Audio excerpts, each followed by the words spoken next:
राणा साहब, ये बात दुरुस्त है कि नवाज शरीफ साहब ने आपकी और प्राइम मिनिस्टर की ड्यूटी लगाई है कि वो पाकिस्तान तहरीक इंसाफ से मुज़ाकरात करें, ये बात गलत है? देखें, ये पार्टी की पीएमएलएन की बड़ी हाई लेवल की जो है वो मीटिंग थी, और जिसमें सीनियर तरीन लोग जो है वो पार्टी के मौजूद थे। प्राइम मिनिस्टर साहब मौजूद थे, चीफ मिनिस्टर साहबा मौजूद थी। तो वहाँ पे मियां नवाज शरीफ साहब ने as party leader, as party president गुफ्तगू की, और उस गुफ्तगू में उन्होंने किसी पार्टी का कोई ख़ास तौर पे, ना पीटीआई का ना किसी और जमात का, और उन्होंने कोई ऐसी बात नहीं की कि आप फ़लाँ के साथ बात करें या फ़लाँ के साथ आप बात ना करें।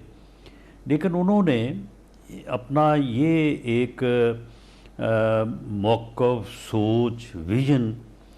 कि इस वक्त मुल्क जिस मुआशी और अदरवाइज़ जिस बहरान का शिकार है, और जो हालात हैं मुल्क के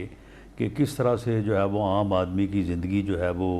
अजीरन हुई है, मुश्किल है। आम आदमी जो है वो इस वक्त बहुत बुरी सूरत हाल में है, मुल्क की सूरत हाल जो है वो ठीक नहीं है। तो उसमें उनका ये कहना था कि सभी में तमाम सियासी जमातें हैं, तमाम सियासी जमातों को, पॉलिटिशियंस को, और उसके साथ जो है वो जो दीगर अदारे हैं जो मैटर करते हैं, मीडिया है, मीडिया के लोग भी हों, जुडिशरी से हों, इस्टेब्लिशमेंट के लोग हों, सबको। तो उनका ये कहना था कि इनको एक जगह बैठना चाहिए, बैठ के बात करनी चाहिए, और मुल्क को जो बुनियादी तौर पे मसाइल दरपेश हैं उनके ऊपर कोई जो है वो उनका हल तलाश करना चाहिए, और उसके ऊपर फिर सबको कम अज़ कम अपनी अपनी सियासत हर कोई करे, लेकिन मुल्क के जो मामलात हैं, जिस तरह से मुल्क ये इस सबको बहरान से मुराद क्या है राणा साहब आपकी, कि सबको के अंदर तहरीक इंसाफ, इमरान खान वगैरह ये लोग शामिल हैं नवाज शरीफ साहब की विजन में मुज़ाकरात के लिए, या नहीं शामिल हैं ये? यानी उनका उन्होंने कोई तहरीक इंसाफ का नाम ना तो इस तरह से लिया कि ख़ास तौर पे उनसे बात की जाए, और ना ही उन्होंने उनको माइनस किया। सबसे मुराद सभी हैं, और ये गालबन उनका वही मौक़िफ़ है जो 21 अक्टूबर की उनकी स्पीच थी,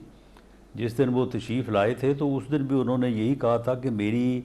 40 साला सियासी ज़िंदगी का निचोड़ ये है कि मुल्क इस वक्त जिस बहरान में मुब्तला है, अभी ये इलेक्शन से पहले की बात है, जी तो जी। जब तक सब सर जोड़ के तो नहीं इसमें नहीं, बैठेंगे वो ये आप कहने का मतलब ये है कि जो नवाज शरीफ साहब बात कह रहे हैं कि उन्होंने माइनस नहीं किया तहरीक इंसाफ को, वो उससे मुख्तलिफ बात कह रहे हैं जो ख्वाजा आसिफ ने की, क्योंकि वो कह रहे हैं मुज़ाकरात तो हो सकते हैं इमरान खान से, लेकिन पहले 9 मई पे माफ़ी मांगे। नवाज शरीफ साहब ने इससे मुख्तलिफ बात की है कि 9 मई पे माफ़ी मांगे या ना मांगे, लेकिन मुज़ाकरात करें जी, मुल्क के हालात बड़े ख़राब हैं। नहीं, ये दोनों बातें मुख्तलिफ नहीं हैं। अच्छा। ख्वाजा आसिफ साहब मेरे सीनियर हैं, भाई हैं। उनका जो ये रिएक्शन है, या इवन एहसन इकबाल साहब ने जो बात की है, देखें ये उस रवैये का जो है वो यानी रिएक्शन या जवाब है कि जो दूसरी तरफ अपनाया जाता है। अब दूसरी तरफ से रोज़ाना ये बात कही जाती है कि जी मैं तो इनसे बात ही नहीं करूँगा, हम तो इनके साथ जो है वो बाकायदा नाम लेके जी पीएमएलएन के साथ हमने बात नहीं करनी, ये कौन होते हैं, इनकी क्या हैसियत है, हम इनको क्या समझते हैं। यानी इंतहाई एक यानी हद तक अमेज़ लहजे में बानी पीटीआई भी, और उनके जो दूसरे या तीसरे दर्जे की क़यादत है, उनका ये रोज़ का मामूल है। तो फिर जब वो इस किस्म की गुफ्तगू करते हैं तो उसके जवाब में फिर बात तो वही बनती है जो ख्वाजा आसिफ साहब ने की है या चौधरी एहसन इकबाल ने की है। लेकिन बहरहाल मुझे इस बात में कोई शक नहीं है कि अगर पीटीआई समेत कोई भी दूसरी जमात जो है वो अगर वो अपने रवैये को सियासी करें, जमहूरी करें, और इस किस्म की गुफ्तगू को ख़त्म करके वो कहें कि जी हम मुल्क और कौम के मफाद में जो है वो बैठने को, बात करने को तैयार हैं, तो पीएमएलएन जो है वो तो सर, आप कहना डायलॉग ये से। चाह रहे हैं कि अगर पीटीआई सिर्फ आपकी सियासी हकीकत तस्लीम कर ले, वो मान ले कि हम नून लीग से मुज़ाकरात करना चाहते हैं, इस्टेब्लिशमेंट से नहीं, तो आप उससे मुज़ाकरात करने को तैयार है और कोई कंडीशन आपकी तरफ से नहीं होगी, 9 मई हुआ या कुछ भी हुआ? जी बिल्कुल, मैं ये कह रहा हूँ, और इसके सबूत में मैं आपको ये हवाला दे रहा हूँ कामरान साहब जनाब। कि अभी ये दो दो हफ्ते हुए हैं on the floor of the house. अब on the floor of the house तो बंदा बात करके उससे पीछे नहीं हट सकता। प्राइम मिनिस्टर ने